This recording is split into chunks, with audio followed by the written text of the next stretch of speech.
तर राजेंद्र हगवणेला पळून जाण्यासाठी थार गाडी दिलेल्या सुयश चौंधे याचा प्रतापही समोर आलाय।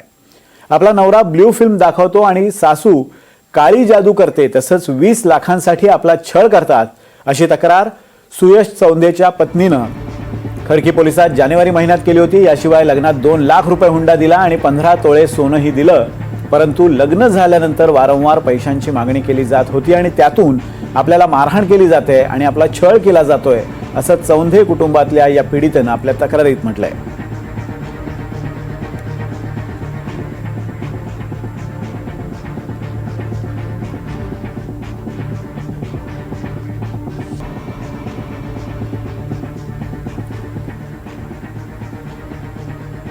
त्यांनी 20 लाख मागितले होते आणि 20 लाख मी म्हणलं कुठून देणार, माझ्या घरच्यांची कंडिशन नाहीये। त्यांनी माझं पूर्ण फेस बेसिन मध्ये हे करून मला मारलं होतं।